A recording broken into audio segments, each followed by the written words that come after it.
Tağ yollarını aylanıp yürüp çarçagan əsəblərim xilil aram tepib qaldı.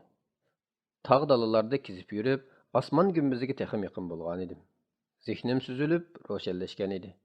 Ademni sәgitadigan salqın tağ havasını sümürgençe, sıkılgan yürküm azadlaşıp qalgandek bulup, özümni quştek yengil es qilishqa başladım. Çolpan bilen bir atını növbetleşip minip, ta ki men aldıda, o arqamda mingeshken halatda seferimiz davam qılıvatatdı. Күчлүк quyosh nuri uning ap-aq yuzlarini ko'ydirgan bo'lib, bug'doy o'nglashib ketgan edi. Mana endi bek qasrdagi asli holatiga qaytgan edi. Xushal, baxtli ko'rinatdi. Lekin boshdagi kunlarda bir oz qiynaldi. Chunki ko'nib qolgan issiq Osmonli hammami yo'q edi bu yerda. Ufangliklarining yo'qligidan ancha-muncha qaqshab qo'yatdi. Balki uni eng parishon qilgani yuqori tabiiy kishilarning oyoqi uzilmas iltifotlarining yo'qligi edi. Tağdaki insanlar tabiiy fitratlarda yaşaydı. Ayollarmı növbeti kelgende erler bilen tang hamma ishni qiladi. Uning atrofidagi muhit haqiqatan bakli o'zgargan. Yangicha bir dunyoga kelib qolgan edi. Yuqorida zikr qilingan shuncha qiyinchiliklarga qarshi u yangiliklarga o'zini ko'ndirishga tirishadi. Xushalliqni yoshirmaydi. Turib heliq hikoyasini, Bovdingni qandoq ujuqtirganligini, Bovdingning yalvirib yilinishlarini so'zlab bermaydi.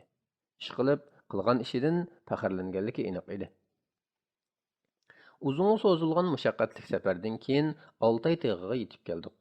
Bu yer Xitoylar va ruslarning beshini qaydirib o'tgan va ruslarni do'rab kommunistlashgan ba'zi xoinlar bilan tutishayotgan Osmon Baturning qarorgohi edi. Osmon Batur beqishlari keskin, shapburut, quyuq soqolliq, burni bir oz cho'ng, bastlik va ig'ir-besiq kishi bo'lib, ko'p o'ylanib az gap qiladi. U va atrofidagi qo'llag'uvchilari bilan tanishdim. Hammasila tog'ning so'ngakka o'tadigan sovuqidan qo'g'inish uchun qalin kiyimlarni kiyib edi.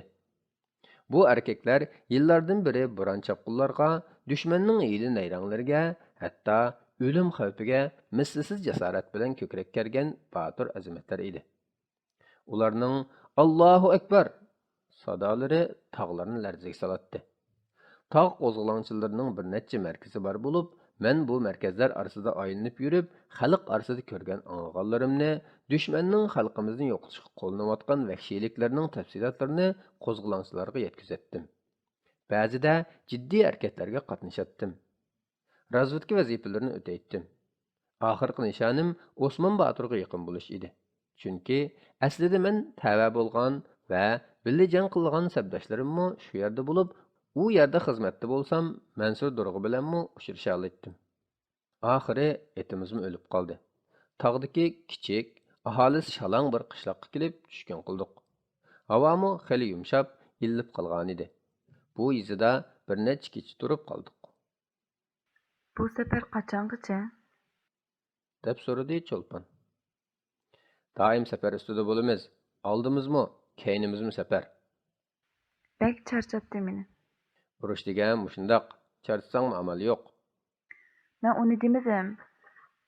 Nimin deding amsa? Nikoyimizni qilishning payti tex kelmadimi? Sen doim fursatlarni ching tutmaysan. Bek qasrdagi oxirgi ko'rishishimiz esondidu. Shu chog'da unugan bo'lsang kashki. Uning qo'llarini siyliqqina tutdim. Olqinimni yuziga yoqib turdi. Mushu holatda xeli uzoq turdik. Lig'irlab turgan ko'zlarini menga tikib, Qachongacha mushtoy yurimiz? dedi yumshoqqina. Musulmon bariya bo'lgandan keyin mollam bordi aqchan, dedim. Men chiqib surishtirib baqay. To'xta Cho'lpon, menga qo'y o ishni. O'zimni cheksiz baxt ichida his qilyapman. Biz bek tavakkul qilyapmiz. Nimish qundoq deysan, Mustafa? O'zimizning bolaliq bo'lib, ularni cho'ng qilib baxtli qilgudek uzun yashay olishimizga ko'zing yetadi.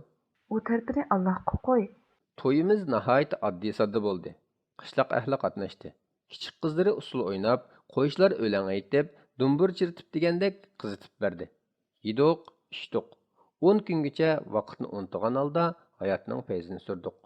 Ondan Cho'lpon yenida qolgan butun zib-zinatlarni sotdi. Uning puliga 2 ot elib yo'limizga davom qildik.